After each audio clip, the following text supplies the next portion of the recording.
how do you explain when things don't go as we assume? Or better, how do you explain when others are able to achieve things that seem to defy all of the assumptions?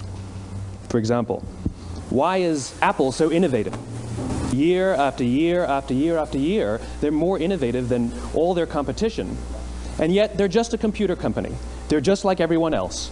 They have the same access to the same talent, the same agencies, the same consultants, the same media. Then why is it that they seem to have something different? Why is it that Martin Luther King led the civil rights movement? He wasn't the only man who suffered in a pre-civil rights America, and he certainly wasn't the only great orator of the day. Why him?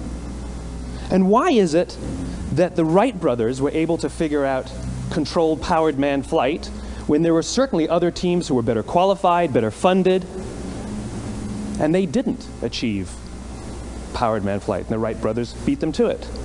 There's something else at play here. About 3.5 years ago, I made a discovery.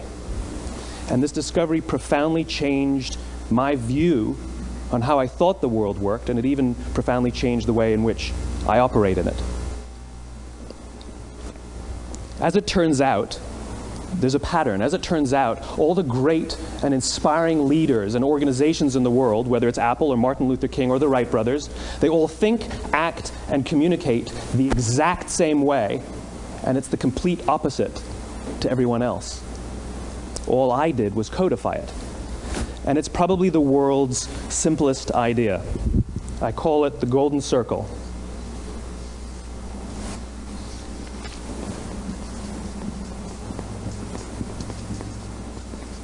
Why, how, what? This little idea explains why some organizations and some leaders are able to inspire where others aren't. Let me define the terms really quickly. Every single person, every single organization on the planet knows what they do 100%. Some know how they do it, whether you call it your differentiating value proposition or your proprietary process or your USP. But very, very few people or organizations know why they do what they do. And by why, I don't mean to make a profit. That's a result. It's always a result. By why, I mean what's your purpose? What's your cause? What's your belief?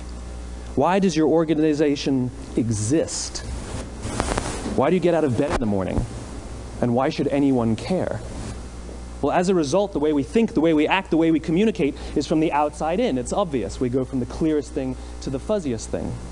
But the inspired leaders and the inspired organizations, regardless of their size, regardless of their industry, all think, act, and communicate from the inside out.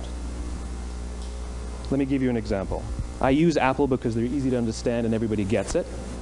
If Apple were like everyone else, a marketing message from them might sound like this.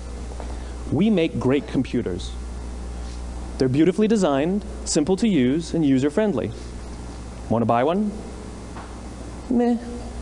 And that's how most of us communicate. That's how most marketing is done, that's how most sales is done, and that's how most of us communicate interpersonally. We say what we do, we say how we're different or how we're better, and we expect some sort of behavior, a purchase, a vote, something like that. Here's our new law firm. We have the best lawyers with the biggest clients. We have, we always perform for our clients, do business with us. Here's our new car. It gets great gas mileage. It has, leather seats. Buy our car. But it's uninspiring. Here's how Apple actually communicates. Everything we do, we believe in challenging the status quo. We believe in thinking differently. The way we challenge the status quo is by making our products beautifully designed, simple to use, and user-friendly. We just happen to make great computers. Want to buy one? Totally different, right? You're ready to buy a computer from me. All I did was reverse the order of the information. What it proves to us is that people don't buy what you do, people buy why you do it. People don't buy what you do, they buy why you do it. This explains why every single person in this room is perfectly comfortable buying a computer from Apple. Here's the best part. None of what I'm telling you is my opinion. It's all grounded in the tenets of biology, not psychology, biology. If you look at a cross-section of the human brain looking from the top down, what you see is the human brain is actually broken into 3 major components that correlate perfectly with the golden circle. Our newest brain, our Homo sapien brain, our neocortex, corresponds with the what level. The neocortex is responsible for all of our rational and analytical thought and language. The middle two sections make up our limbic brains, and our limbic brains are responsible for all of our feelings, like trust and loyalty.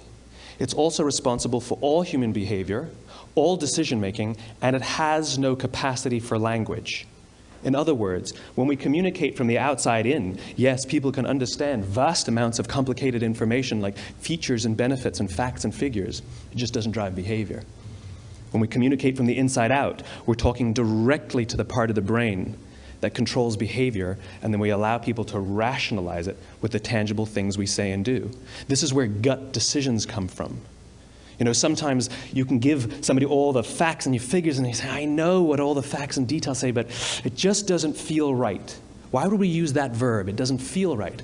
Because the part of the brain that controls decision-making doesn't control language. And the best we can muster up is, I don't know, it just doesn't feel right.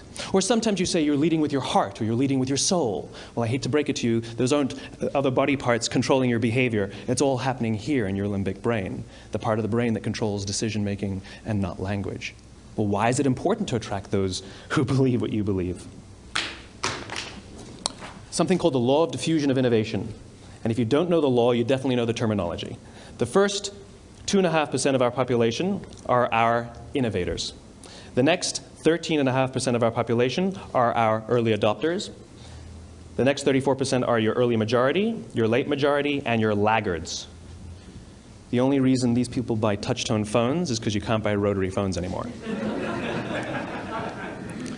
We all sit at various places at various times on the scale, but what the law of diffusion of innovation tells us is that if you want mass market success or mass market acceptance of an idea, you cannot have it until you achieve this tipping point between 15 and 18% market penetration, and then the system tips.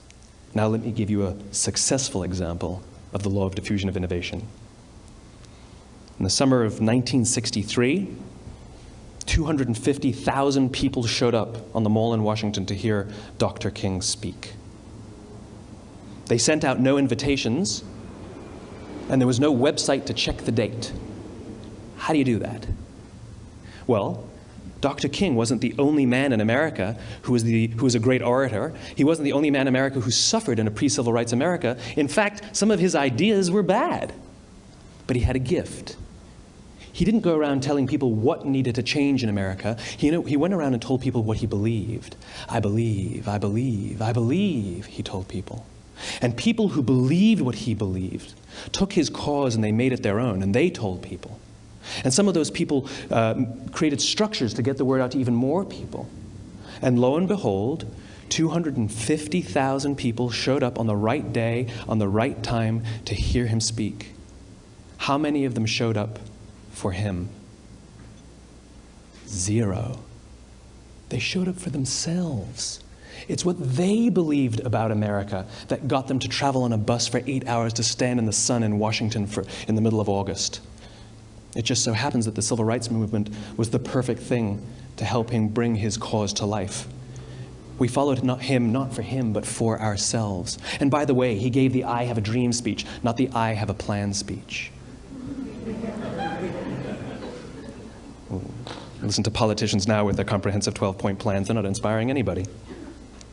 Because there are leaders and there are those who lead. Leaders hold a position of power or authority, but those who lead inspire us. Whether they're individuals or organizations, we follow those who lead not because we have to, but because we want to. We follow those who lead not for them, but for ourselves. And it's those who start with why that have the ability to inspire those around them or find others who inspire them. Thank you very much.